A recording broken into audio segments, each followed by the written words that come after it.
Hello good morning to all of you. Welcome back to my channel Stree dream. कैसे हैं आप सभी? उम्मीद करती हूँ आप सभी बहुत ही अच्छे होंगे, स्वस्थ होंगे, खुश होंगे एंड अपने अपने लाइफ में बहुत ही पॉजिटिविटी के साथ आगे बढ़ रहे होंगे।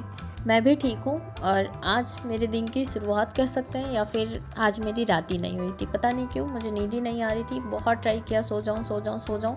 कभी कभी ऐसा होता है ना कि हम सोए रहते हैं और अचानक से हमारी आँख खुलती है, ऐसा लगता है हम सोए ही नहीं थे। तो इसी तरह की कुछ नींद थी मेरी और जब फाइनली मुझे नींद नहीं आई तो 2 बजे फिर मैं उठ गई थी और मैंने फिर सोचा कि क्यों ना पढ़ ही लिया जाए जब नींद नहीं आ रही है। तो फिर मैं आ गई थी ब्रश वगैरह करके अपने स्टडी टेबल पर और जैसा कि रूटीन बनाया है कि 5 मिनट का नाम जप करना है तो 5 मिनट के लिए नाम जप किया।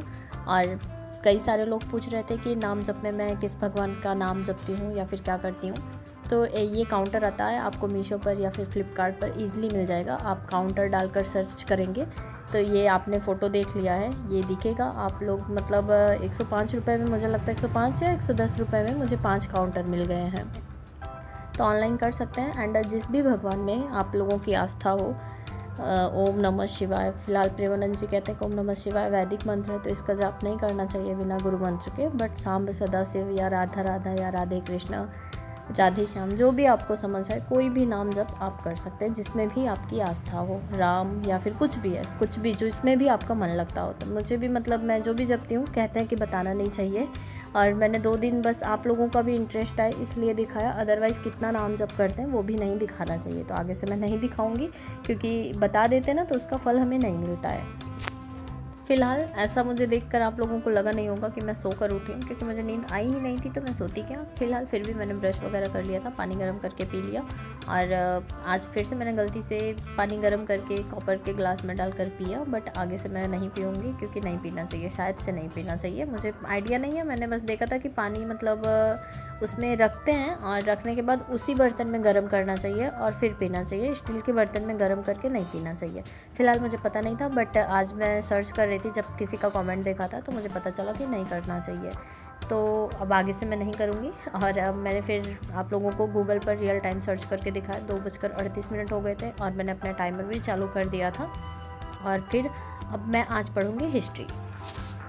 आप लोग मेरे साथ पिछले 2 साल से जुड़े हुए हैं, जो भी मेरे पुराने व्यूअर हैं, मुझे स्टार्टिंग से देख रहे होंगे। पहले मुझे लगता है मैं अपनी पुरानी वीडियोस देखती हूँ तो मुझे लगता है मैं कितनी नेगेटिव पर्सन थी और धीरे धीरे मेरा कॉन्फिडेंस बिल्ड हो रहा है। एंड जब मैं पढ़ती हूँ तो मुझे ऐसा लगता है कि बस मेरा सिलेक्शन जल्दी ही हो जाएगा। एंड जब मैं बीच में फिर मेरा किसी रीज़न से छूट जाता है फिर मैं बहुत ज़्यादा डिमोटिवेट हो जाती हूँ। फिर से मैं खुद को मोटिवेट करने की कोशिश करती हूँ क्योंकि मुझे भी फील होता है कि मैं कितने टाइम तक पढ़ूँगी।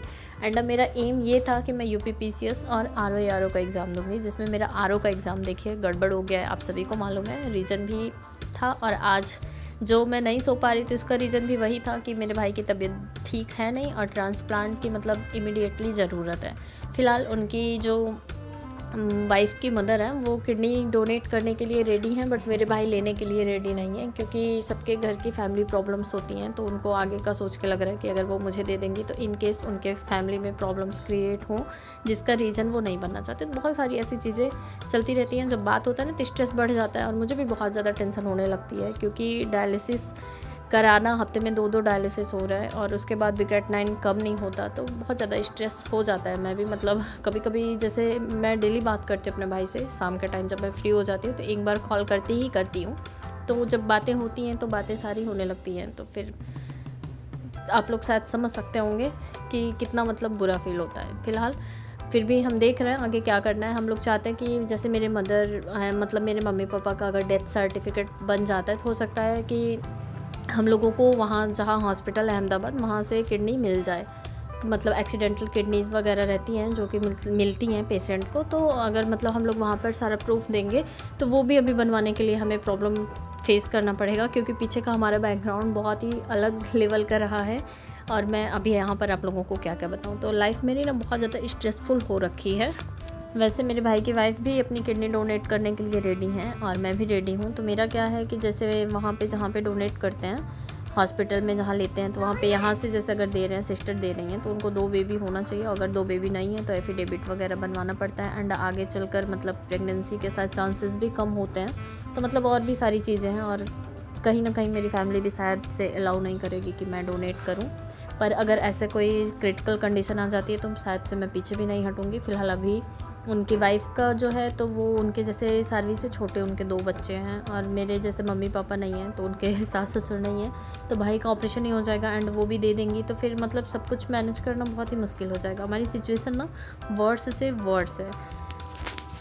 फ़िलहाल बातों ही बातों में टाइम कब बीत जाता है पता ही नहीं चलता। ब्लॉग पे आते हैं। मेरी राम कहानी ये ऐसे ही जारी रहेगी, क्योंकि मेरी लाइफ में ना प्रॉब्लम्स हटने का नाम ही नहीं लेती हैं। तो फ़िलहाल मैं 2 बजे उठ तो गई थी, और उसके बाद मैंने हिस्ट्री की 2 क्लासेस कंप्लीट की, और जो मैंने पीसीएस का बैच ले रखा था तो उसको फ़िलहाल मैं कंप्लीट कर रही हूँ। पहले मैं पॉलिटी और मॉडर्न हिस्ट्री 2 सब्जेक्ट जल्दी से जल्दी मतलब कंप्लीट करने की कोशिश कर रही हूँ। ये दोनों सब्जेक्ट मेरे कंप्लीट हो जाए, उसके बाद मैं पूर्वावलोकन जो घटना चक्र की बुक है उसके क्वेश्चन सॉल्व करते जा रही हूँ टॉपिक वाइज।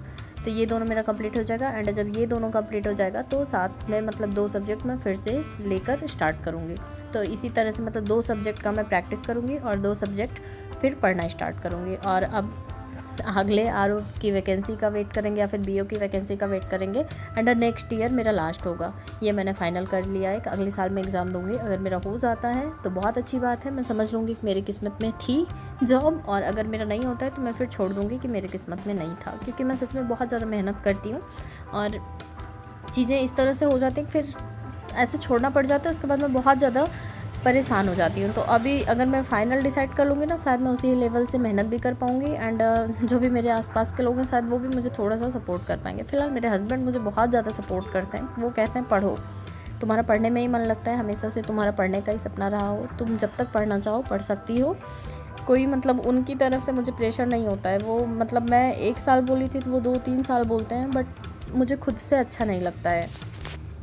अभी एलटी ग्रेड का पेपर है, बट अभी मुझे आगे नेक्स्ट वीक में घर भी जाना पड़ेगा, मतलब ससुराल, एंड फिर भाई का जो ट्रांसप्लांट होना है उसकी भी कुछ प्रिपरेशन करानी पड़ेगी, क्योंकि बिना मेरे गए होगा नहीं, मुझे जाना ही पड़ेगा, क्योंकि वो खुद ही पेशेंट है तो उनका कितना दिमाग काम करेगा आप लोग समझ ही सकते हैं। एंड ऐसा कोई है नहीं जो आगे आकर सारी चीज़ें करवा दे, तो ये सारी चीज़ें मुझे मैनेज करनी पड़ेंगी। तो मुझे नहीं लगता कि मैं एलटी ग्रेड में सिलेक्शन ले पाऊँगी, क्योंकि वो वाइब मुझे आने लग जाती है। जैसे सीटेट वगैरह का एग्ज़ाम था, जब पढ़े रहते हैं अच्छे से ना तो फीलिंग आती है कि नहीं मतलब हो जाएगा, और जब नहीं पढ़े रहते हैं, अभी सिलेबस ही नहीं कंप्लीट है, तो मैं 1-1.5 महीने में क्या ही गारंटी लूँ कि मेरा सिलेक्शन हो जाएगा। तो मैं फ़िलहाल टीचिंग आप लोगों को हमेशा से ही बोलती हूँ, मुझे बहुत ज़्यादा मतलब कोई खास इंटरेस्ट भी नहीं है, एंड वैकेंसी भी कम है, फिर भी मैं पढ़ती रहूँगी, मैं एग्ज़ाम देने जाऊँगी और बताऊंगी मतलब आगे क्या है। बाकी मैं अभी यही यूपी पीसीएस और आरओ का जो मेरा एग्ज़ाम रहेगा, एंड बीओ का मतलब जो इससे रिलेटेड है जीएस से, यही एग्ज़ाम दूंगी, और नेक्स्ट मतलब वैकेंसी लास्ट वैकेंसी होगी मेरे लिए।